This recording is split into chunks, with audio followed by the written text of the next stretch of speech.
أعوذ بالله من الشيطان الرجيم بسم الله الرحمن الرحيم الحمد لله رب العالمين الرحمن الرحيم مالك يوم الدين إياك نعبد وإياك نستعين اهدنا الصراط المستقيم صراط الذين أنعمت عليهم غير المغضوب عليهم. Ready, go! Perjalanan hidup di dunia ini, sesungguhnya adalah perjalanan ruh kita, yang nanti harus kembali ke tempat asalnya yaitu akhirat. Kendaraan ruh itu sendiri, adalah jasad kita ini. Seumpama, ketika kamu mau pergi ke Jakarta, dari Surabaya. Karena perjalanannya jauh, maka kamu butuh kendaraan yang cocok untuk kepergianmu. Ada kalanya kamu memilih bis, pesawat, atau kereta api. Setiap orang boleh memilih alat tempuh perjalanannya. Misalkan kamu memilih naik bis, ternyata naik bis itu banyak sekali masalahnya. Harus beli tiket bis, harus nunggu bisnya datang, harus duduk di kursi sesuai nomor tiket. Apalagi tetangga dudukmu, ternyata orang yang jelek perangainya, sudah kalau tidur ngorok. Kentut yang baunya bikin hidungmu sampai biru. Kadang tubuhnya menimpamu, atau mendorongmu. Sampai kamu cuma dapat tempat, duduk pantat separuh nempel di tempat duduk, dan separuh di udara. Sehingga sepanjang perjalanan kamu menahan diri, supaya tak sampai jatuh. Itu kamu rasakan sepanjang perjalananmu. Dan kamu mau marah, tetap saja itu terjadi. Tak bisa berbuat apa-apa selain harus sabar. Di dunia ini kamu itu, asalnya sebelum di dunia ini, kamu adalah ruh.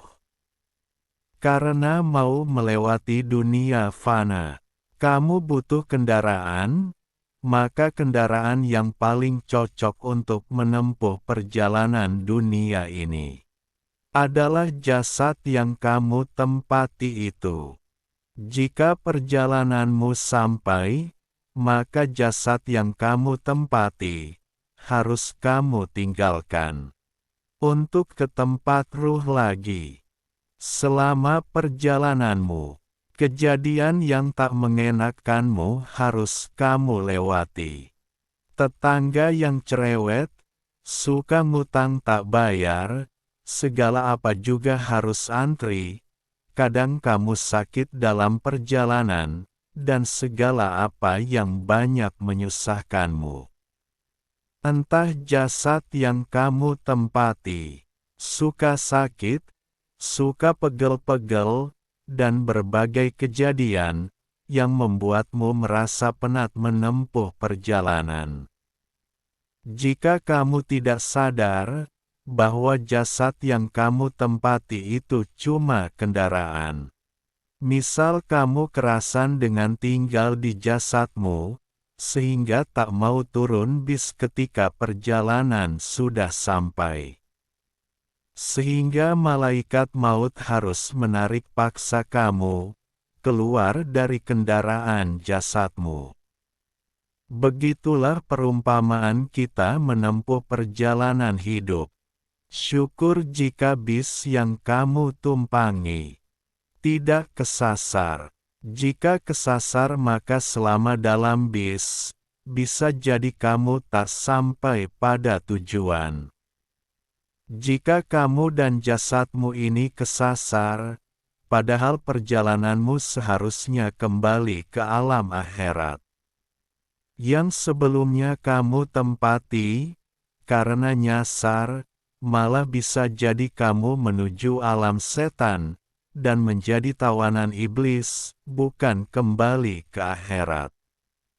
Makanya ketika menempuh dunia ini, kita harus tahu panduan perjalanan yang benar. Agar tidak salah jalan, panduan pokok adalah Al-Quran, dan panduan keseharian adalah hadis Nabi. Jika panduan perjalanan dipegang dengan sungguh-sungguh, perjalanan akan lancar, dan kamu sampai ke akhirat dengan selamat. Hidup ini sebenarnya hanya perjalanan menuju Allah Subhanahu wa Ta'ala. Kita dulunya dari alam ruh, diturunkan ke alam kandungan, kemudian dilahirkan di alam dunia. Di dunia untuk menempuh ujian, di dunia ini hanya persinggahan sementara, hanya mampir minum. Semua di dunia ini tidak ada yang abadi, pasti setiap jiwa akan mengalami kematian. Mati bukan berarti akhir dalam perjalanan kita. Karena mati itu secara jasad dunia. Ruhani kita masih melanjutkan perjalanan lagi di alam akhirat. Selanjutnya tergantung ujian kita di dunia lolos apa tidak. Apabila ujian di dunia lolos, kita akan mendapatkan petunjuk jalan yang mudah. Apabila di dunia ini tidak lulus ujian, maka perjalanan kita selanjutnya akan tersesat dan tak tahu arah tujuan. Karena sesungguhnya perjalanan inti dari intinya inti yaitu kepada Allah Subhanahu wa Ta'ala. Jadikan hidup kita ini semata-mata hanya perjalanan yang tertuju hanya kepada Allah, tempat kita kembali. Sudah saatnya ruh yang menguasai jasad, bukan jasad yang menguasai ruh. Ketika ruh sudah bisa menguasai jasad, maka jasad akan mudah diajak melakukan kebaikan untuk menghamba kepada Allah. Tetapi jika jasadmu masih menguasai ruh, akan sulit diajak ke arah kebaikan, karena jasad cenderung mengajak ke arah nafsu dunia. Nabi Muhammad panutan kita, ayung lakoni sekabehane Allah kang bakal ngangkat derajate.